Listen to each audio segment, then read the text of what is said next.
announcement ko lang muna po bago po ako magturo ay yung pong ating anniversary ay iminove po natin.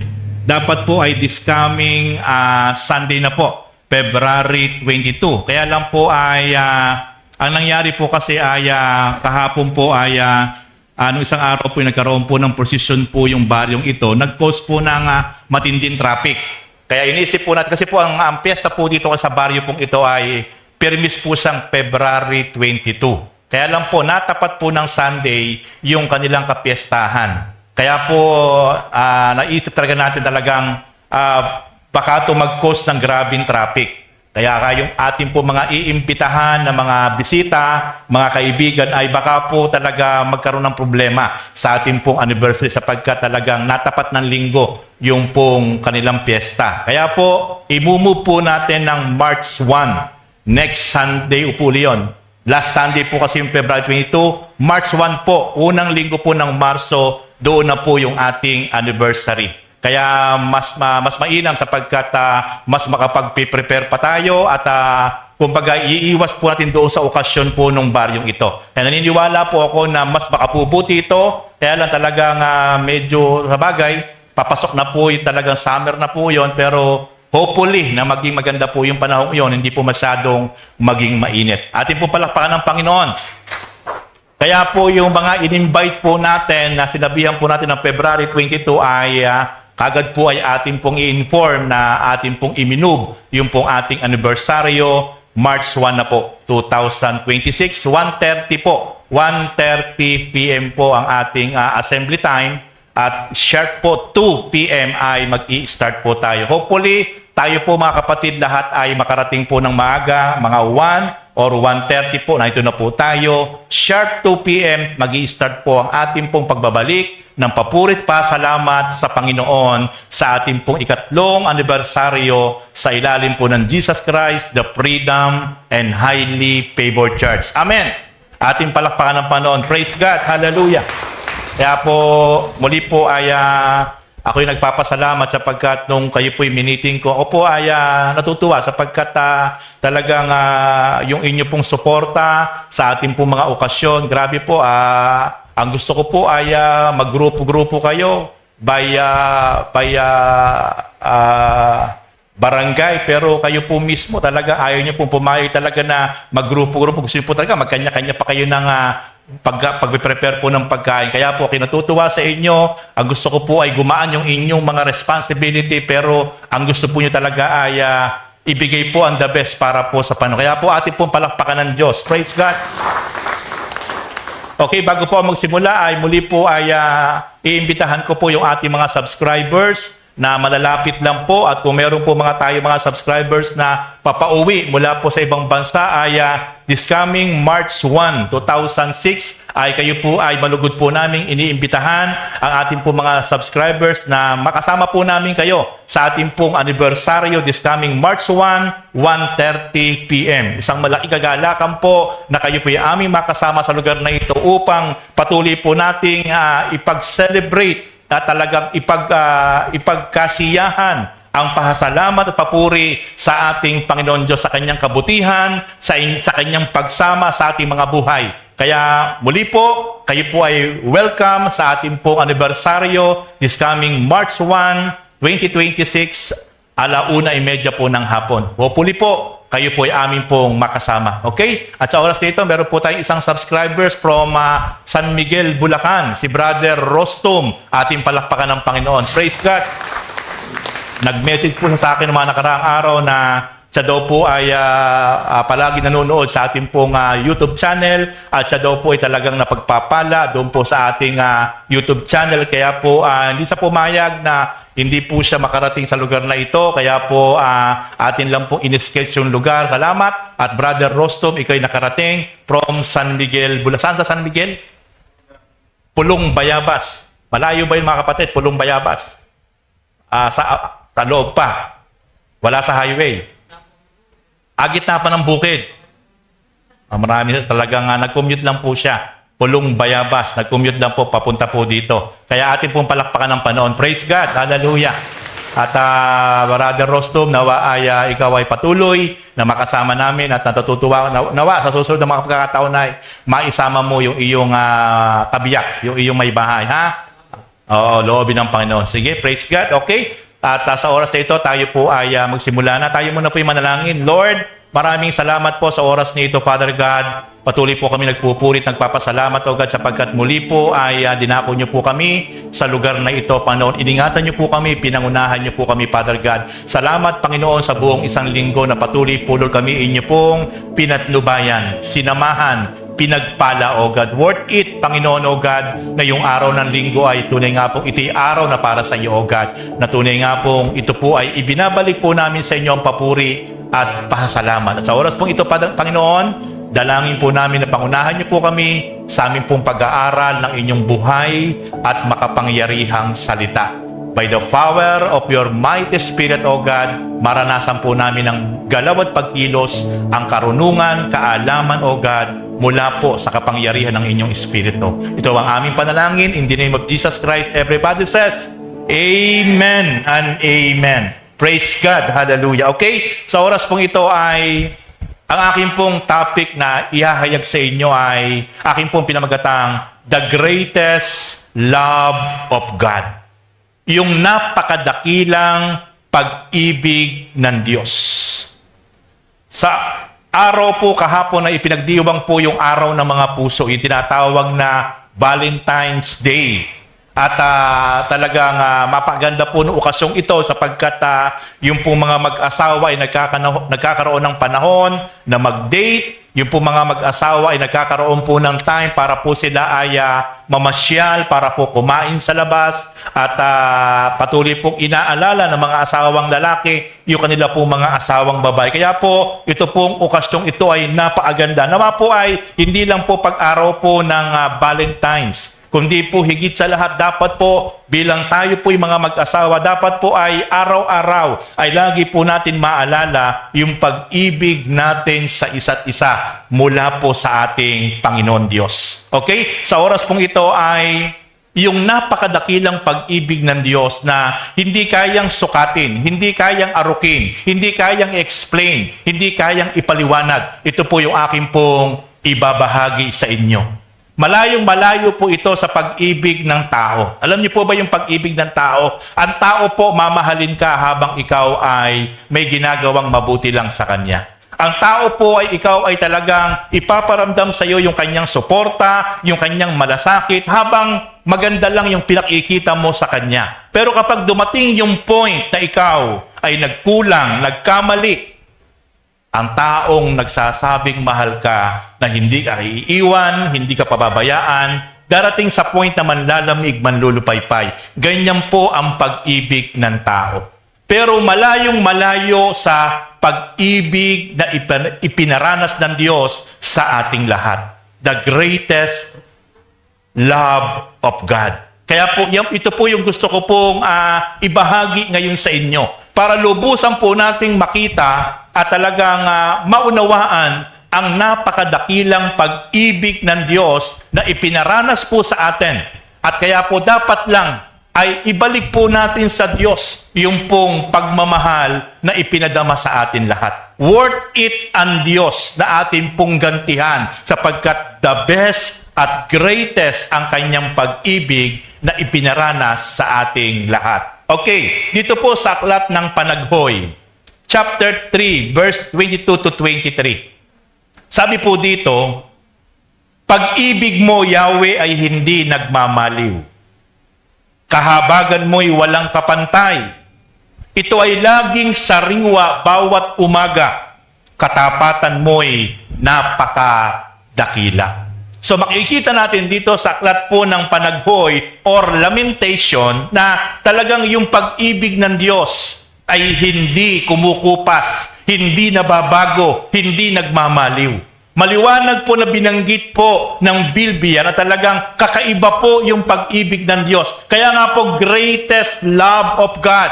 Samantalang yung pag-ibig po natin, kumukupas, nanlalamig, lumilipas. Ito po yung pag-ibig natin in reality.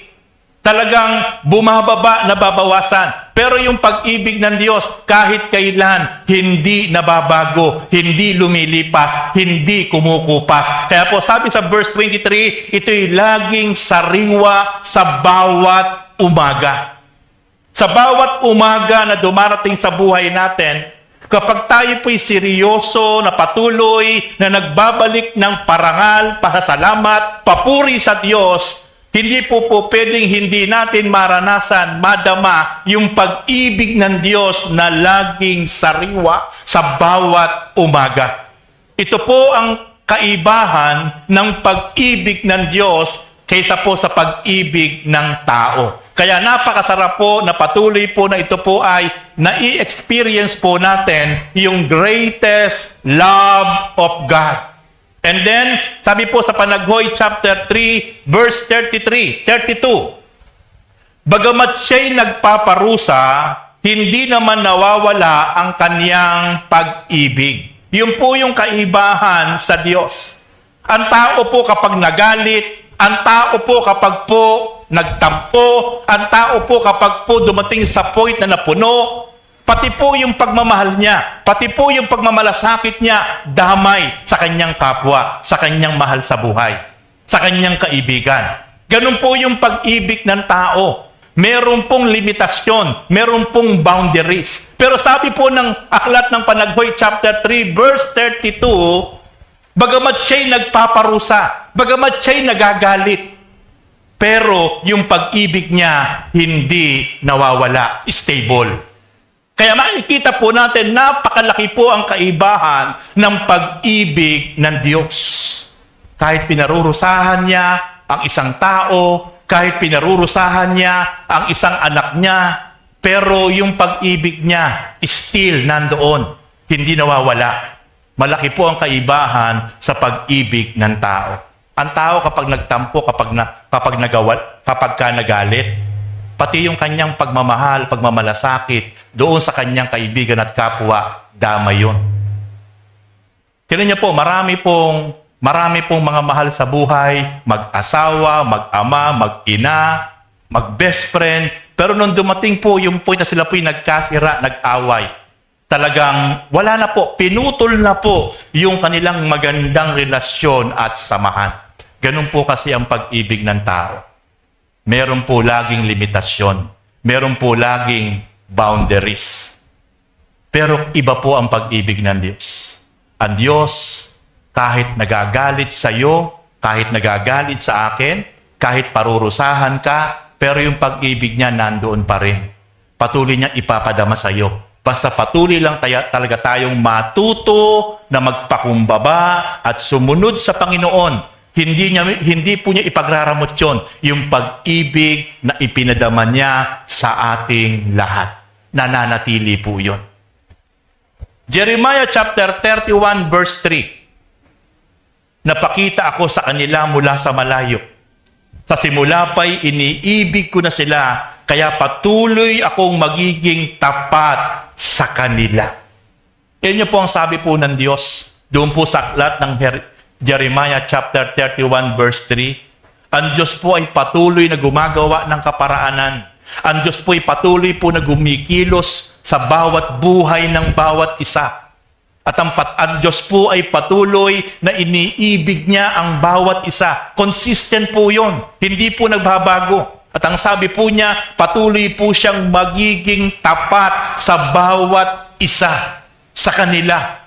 Kaya po, napakalaki po ang pagkakaiba ng greatest love of God sa buhay ng bawat isa po sa atin. Hindi man po tayo nagiging tapat, pero ang Diyos po nananatiling tapat sa atin sa kanyang pagmamahal, pagkalinga at pag-ibig sa ating lahat. Kaya worth it po mga kapatid, na patuloy po tayong huwag magsasawa. Huwag magbabago, na patuloy po natin ibalik ang karapat-dapat na papuri at pasasalamat at karangalan para sa Diyos. Sapagkat siya lang po yung Diyos na kakaiba. Kapag po siya'y nagmahal, kapag po siya'y nagmalasakit, ay mananatili hanggang wakas.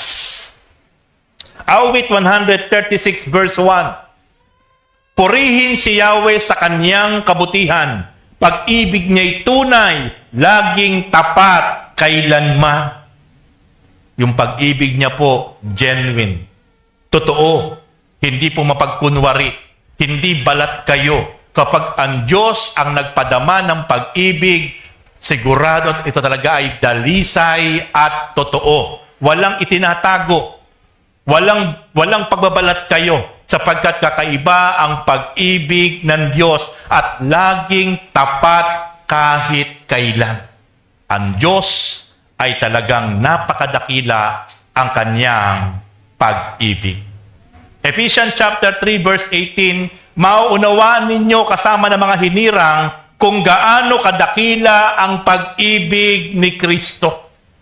Mauunawaan lang po ng bawat isa na nakakilala sa Panginoon kung gaano kadakila ang pag-ibig ng Panginoon. At kapag naunawaan po ng bawat isa po sa atin kung gaano kadakila ang pag-ibig ng Panginoon, kahit kailan hindi kahihiwalay sa Panginoon. Sapagkat naunawaan po natin, the spirit of understanding ay dumating sa buhay natin. Kapag naunawaan po natin kung gaano kadakila ang pag-ibig ng Diyos sa ating lahat sa pamamagitan ng kanyang bugtong na anak na walang iba kundi ang Panginoon Kristo ay kahit kailan hindi kahihiwalay sa pagsunod ng tapat sa Panginoon. Bakit? Kasi naunawaan mo kung gaano kadakila ang pag-ibig ng Panginoon na ipinaranas sa iyo at sa akin at sa ating lahat.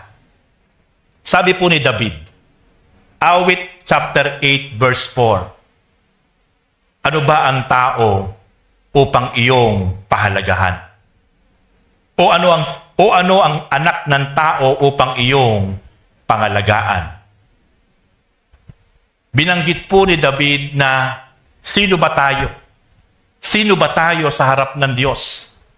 Para pahalagahan, para pangalagaan, para ingatan, para mahalin, para kalingain ng Diyos na makapangyarihan sa lahat. Sino ba tayo?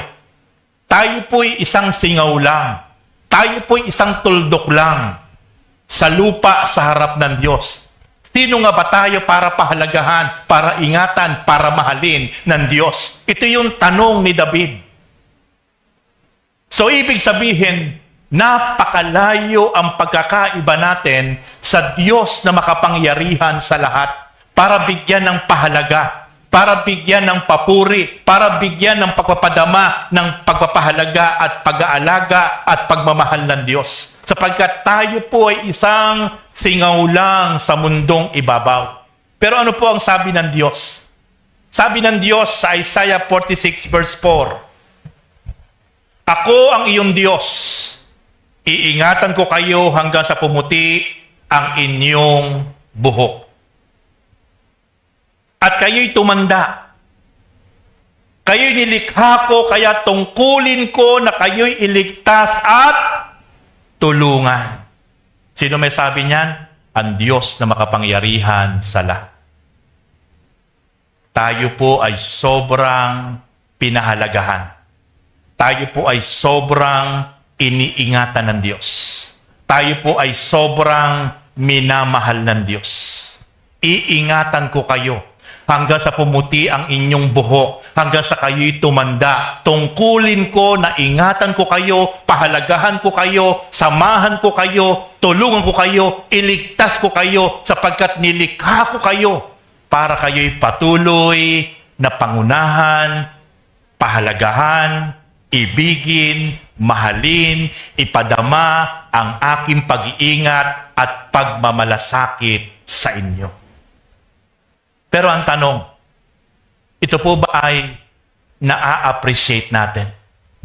Naa-appreciate po ba natin ang sinabi ng Diyos, ang pangako ng Diyos sa bawat isang tapat na sumusunod sa Kanya?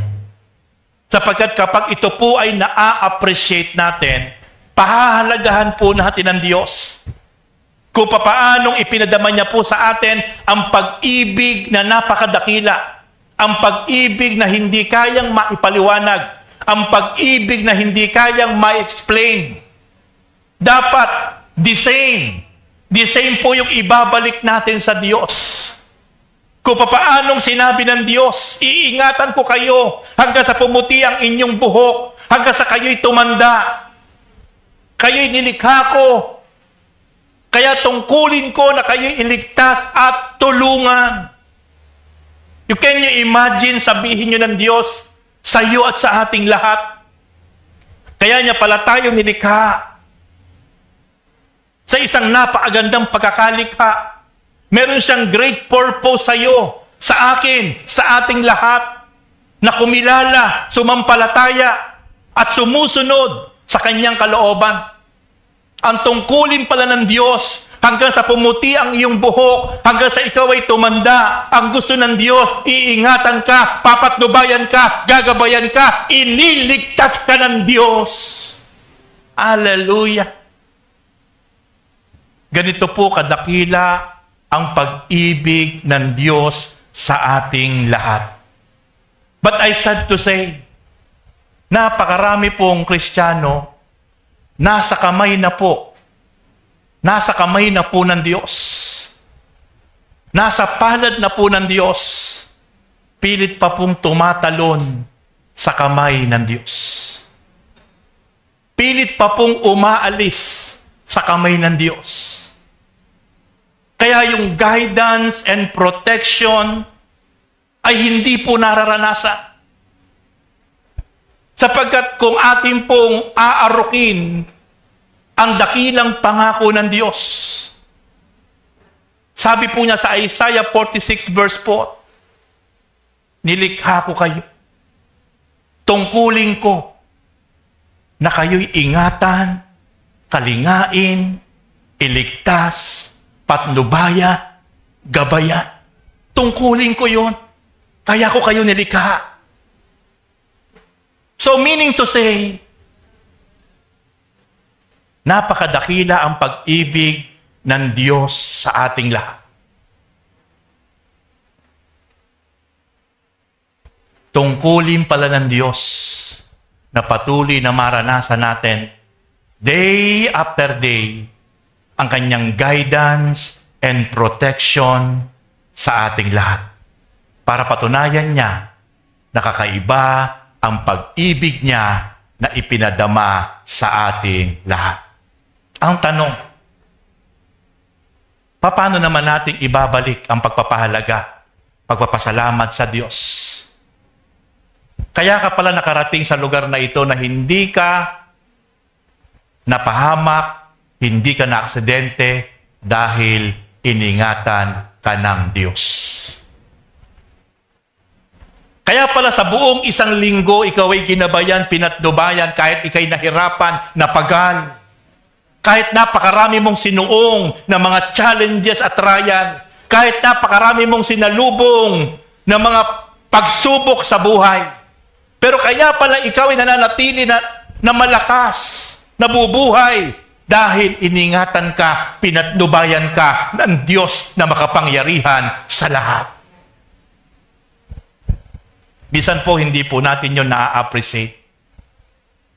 Nakakalimutan natin na ibalik ang pasalamat at papuri sa Diyos na makapangyarihan sa lahat. Kapatid, anumang bagay na meron ka ngayon, pahalagahan mo yan, pasalamatan mo yan. Hindi iyan dahil lang sa iyong sariling pagsisikap. Yan ay dahil sa biyaya at pagsama ng Diyos sa buhay mo. Kapatid, marami ngayon na nasa hospital, kaya na lang nabubuhay dahil sa aparato, sa makinarya. Nagda-dialysis. Kaya na lang nabubuhay, nililinis yung dugo niya para hindi malason yung mga internal organ niya. Pero pagkatapos na i-dialysis, mapapansin nyo yung epekto sa katawan na dadry ang balat, natutuyot. Hirap na hirap, parang lantang gulay. Sapagkat napakahirap po ang ganong senaryo na maranasan. Yung ikay kaya na nabubuhay ay dahil sa makinarya para linisin yung dugo sa iyong katawan, para hindi malason yung mga internal organ mo. Pero kapatid, tinan nyo nga yung katabi nyo. Sige nga, eye-to-eye contact. Tinan nyo, napakagwapo at napakaganda ng katabi nyo. Amen? Nag-glow yung kanyang kagandahan. Amen. Ano po ibig sabihin niyan? Dahil sa pag-iingat at biyaya ng Diyos sa iyo, sa ating lahat. Kaya mga kapatid, pasalamat tayo. Pasalamat tayo sapagkat merong Diyos na tunay, na nagpadama, nagmamahal, nag-iingat, pumapatnubay sa ating lahat at nangako sa kanyang salita. Isaiah 46 verse 4, nilikha ko kayo hanggang sa inyong pagtanda, pumuti ang inyong buhok, tungkulin ko na ikay ingatan, patnubayan, gabayan, mahalin, pagpalain, sapagkat ganyan kadakila ang Diyos sa ating mga buhay. Napakapalad po natin. Minsan hindi po natin na-appreciate yon. Minsan nakapokus po tayo sa mga hindi magandang nangyayari sa buhay, sa kapaligiran, sa sitwasyon po ng buhay natin. Pero dapat i-focus po natin ang ating puso, ang ating isip sa patuloy na pag-iingat, patnubay, paggabay ng Diyos at pagmamahal sa ating lahat. Hallelujah. Kaya salamat sa Lord. Salamat. Kaya po ngayon tayo naririto.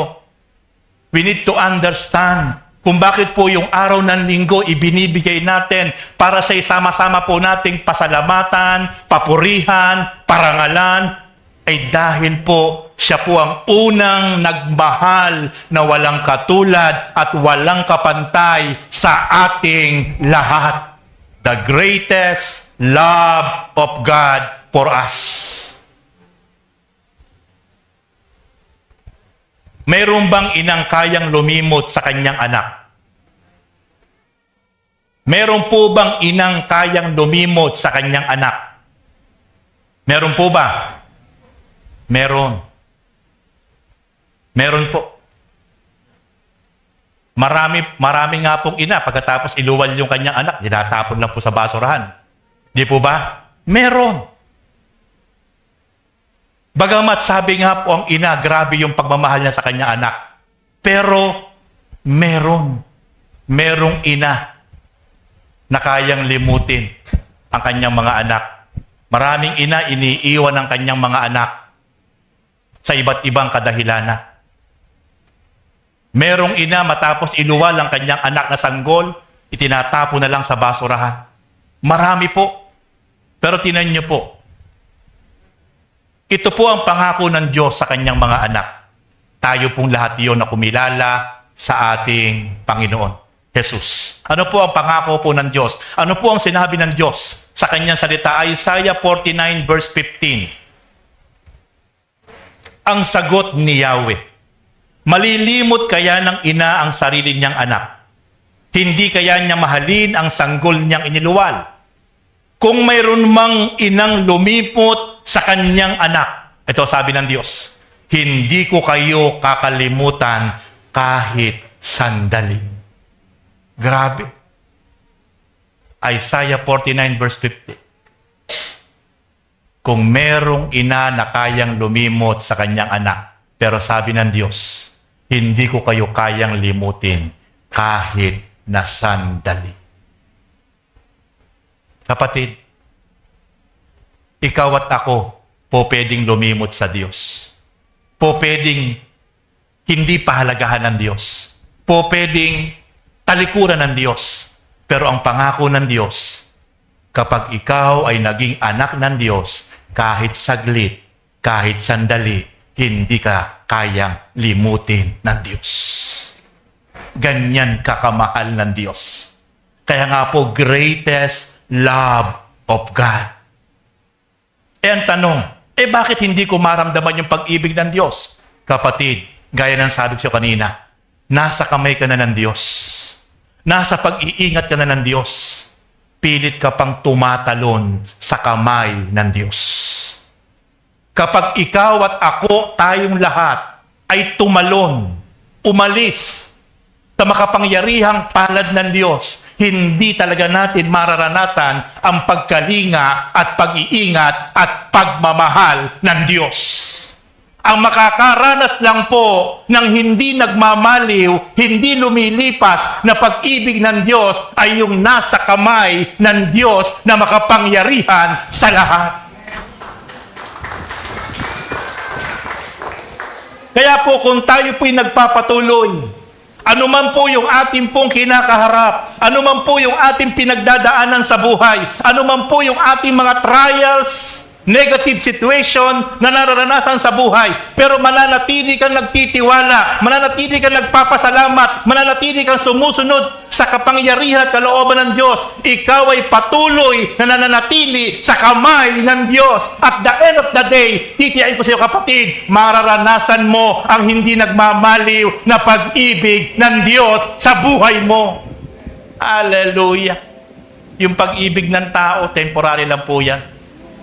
Ang mga taong masarap magmahal, marunong magmalasakit, marunong magpahalaga. Pero kapag dumating po yung point na nagkasira kayo, nagkaproblema kayo, may nakitang negatibo sa iyo, isang araw kapatid, iiwan ka lang nung taong iyan. Pero ang Diyos, sabi niya, di kita iiwan, hindi kita pababayaan. Hebrew chapter 13 verse 5. I will never leave you. I will never forsake you. Yan ang pangako ng Panginoon. Kaya napakasarap na higit sa lahat, above all, ang pag-uukulan natin ng best time, best effort para ibalik ang pagpapahalaga at pasalamat ay walang iba kundi ang ating Panginoon.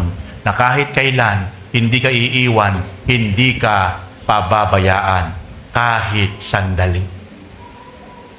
Kaya, habang nabubuhay tayo mga kapatid, I want to encourage to all of you, wag po tayong bibitaw, wag po tayong manghihinawa. Minsan nakapapagod, nakapapagal, minsan maraming hadlang sa pagpapatuloy, sa pagsunod sa kalooban ng Diyos. Pero, worth it po. Bakit? Kasi siya po ang nangako, kahit saglit, hindi ko kayo lilimutin. Hindi ko kayo iiwan. Hindi ko kayo pababayaan. Iiwan tayo ng lahat. Pero ang Diyos, never kang iiwan. Never kang pababayaan.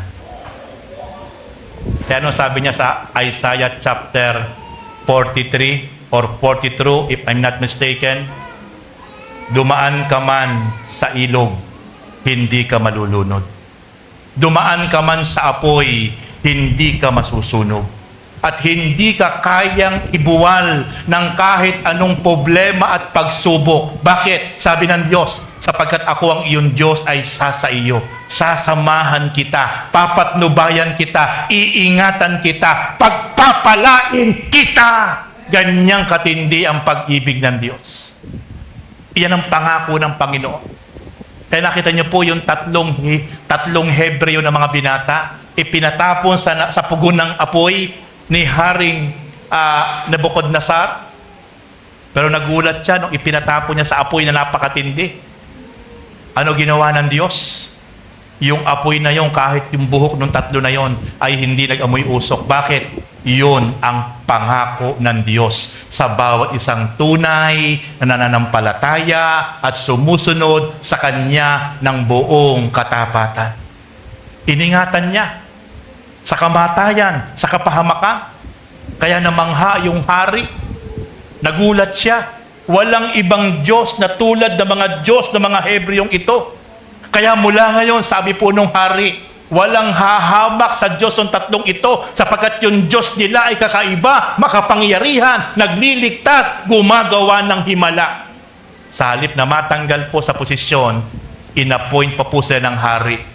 Sila po ay ginawa pa pong mas mataas yung kanilang posisyon that time. Makikita po natin, ganyan po magpahalaga, ganyan po kabuti, ganyan po katapat ang Diyos sa bawat isang nagpapatuloy na tapat na sumusunod sa Kanyang kalooban. Bakit hindi tayo malilimot ng Diyos? Ano nga ba ang dahilan? bakit hindi tayo malilimot ng Diyos? Yung kanyang pag-ibig napakatindi. At po ang sabi ng Diyos sa kanyang salita, Isaiah 49 verse 16. Isaiah 49 verse 16, sabi ng Diyos, Jerusalem. Sino po yung Jerusalem? Ito po yung mga Israelita. Ito po yung kanyang chosen people. That time, Jerusalem, hindi kita malilimutan. Bakit? Pangalan mo'y nakaukit sa aking mga palad. Hindi po nakasulat. Nakaukit sa palad ng Diyos ang pangalan ng bawat isang pinakamamahal niyang mga anak. Kaya paano ka malilimutan? Nakaukit. Ganun katindi ang pag-ibig ng Diyos sa bawat isang tunay na anak niyang sumusunod sa kanyang kalooban. Okay, basahin natin muli. Isa pa, Isaiah 49 verse 16. Yung word na Jerusalem, lakas natin lahat. Yung pangalan mo, isigaw mo. Palitan mo ng pangalan mo yung salitang Jerusalem. Lakas nyo po. Sabay-sabay. 1, 2, 3. O, paano kang malilimutan ng Diyos? Yung pangalan natin mismo nakaukit sa palad ng Diyos. Amen? Ganyan po katindi ang pag-ibig ng Diyos sa iyo, sa akin, at sa ating lahat. Sa bawat isang tunay na tapat, na sumusunod, nagpaparangal, sumusunod sa kanyang kalooban.